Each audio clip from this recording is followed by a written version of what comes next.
So at some point, I am going to stop talking about the Wizards every few months. This has, of course, been a thing for me the past few years, and I think a Bradley Beal trade may be the last thing for that to happen, but are we going to see a Bradley Beal trade? Apparently, the last time I talked about this was like 9 months ago, so I guess this is fair.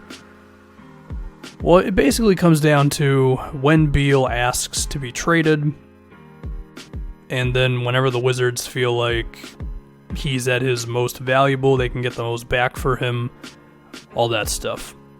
Is there a chance they could actually win him over? Well, it would help if this year's team was actually any good, and looking at the starting lineup, I don't know, man. The only two safe bets I can see are Beal and then Thomas Bryant. The other three spots, I mean, there's a few point guards on the roster. I guess the best one is Ish Smith, unless Isaiah Thomas just really has some bounce back season. For your wings, you've got Troy Brown, who didn't play much his rookie year. Rui Hachimura, we have to assume is going to start. And then between Davis Bertans and CJ Miles and Jan Mahimi and whatever else, it's a roster. Scott Brooks is the coach. Scott Brooks is not very good. Do we think that team is going to approach the postseason? I mean, maybe, if they get lucky with other teams not performing to where we think they should, and maybe Troy Brown and Rui are just amazing, but even then it's 7th seed, 6th seed, maybe even a 5th seed if everything goes well.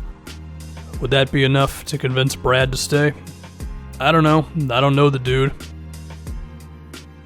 The only thing I could think is if he was somehow convinced that once John Wall comes back, they'd be really good. There's a whole lot of evidence to suggest that's probably not going to happen. And the other thing is, maybe you could, and by you I mean the front office, maybe they could drill it into Beal's head that they're about to make a splash in free agency, which I doubt he would even really believe, but they wouldn't even really have the opportunity for that. I mean, they're committed to $101 million after this year, and the cap's going to be $117. So, $16 million. I mean, it can get you a player, but it's not going to get you somebody who's going to turn this franchise around. So, for me, I'm just looking at the situation. I don't see a lot of reasons as to why Bradley Beal would want to stay. So, does that mean we're going to see it this season? Well, Beal as a personality to me,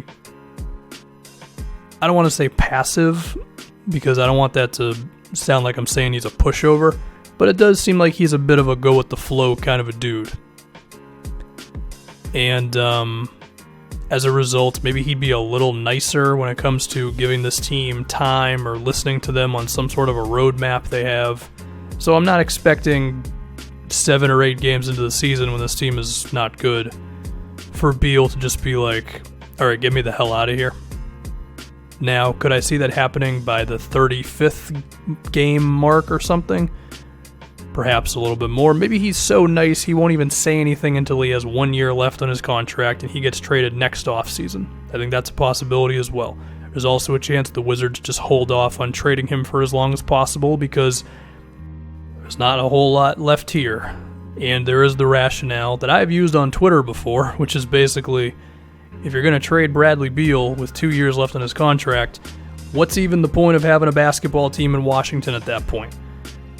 But the reality is a little more ruthless than that, where if some team is throwing you a gargantuan offer, and this is your one real opportunity to attempt to get this franchise back to something, well, then you might have to take it, even if it's a tough sell to the fans, and you'll lose a lot of money in merchandising and all that. And maybe that just means more to the Wizards than anything else. I mean, you look at the Sixers situation, it's easy to say, well, Sam Hinkie was right all along.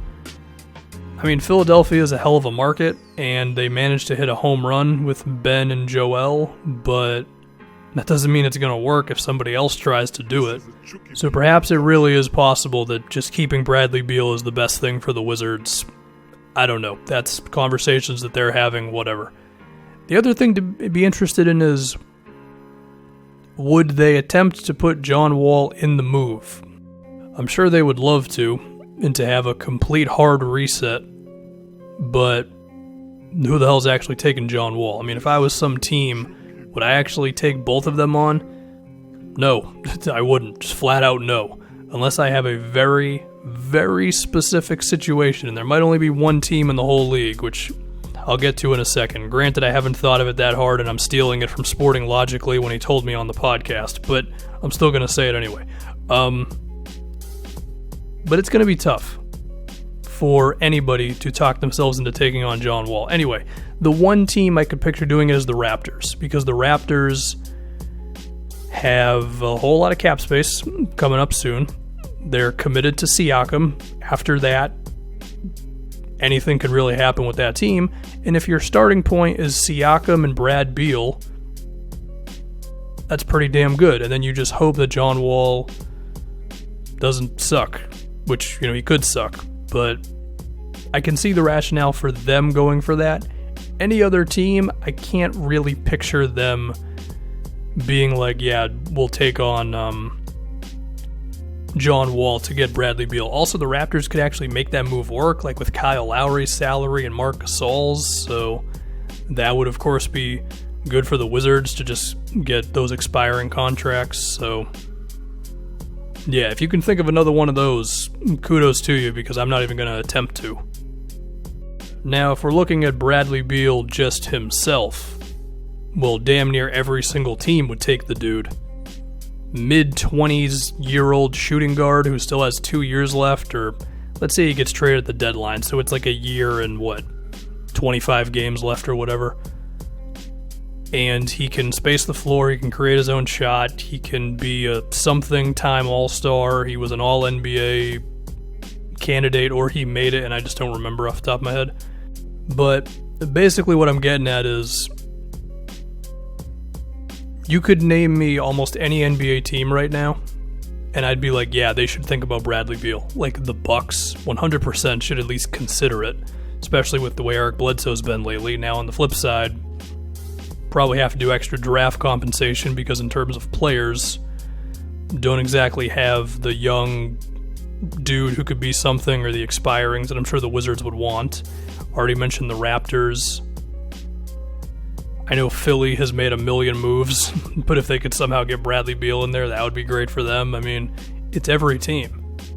Whether it's like one of the better teams in the league or a mediocre team who's looking to get that thing that can finally get them into like the good to maybe even very good stratosphere. The Nuggets are another one. I mean, Beal's better than everybody on that team besides Jokic, so you see what I'm getting at. Basically, if Beal officially becomes available, it's just going to be a free-for-all of damn near every single team attempting to get the guy. And I think the return for him would be pretty awesome. I don't think this would be like a Mike Conley thing where you see the return and you're like, ooh, that's kind of whatever, and then you think about it a little bit more and you're like, that's actually pretty solid. I think for Beal, it would be an instantaneous like, oh damn, they got a really good return for Bradley Beal. Just a matter of when it's going to happen and all that stuff. Do I think it will happen this season? You know what? I'm going to speak it into existence. Yes, I say Bradley Beal gets traded at the deadline, around the deadline, something like that.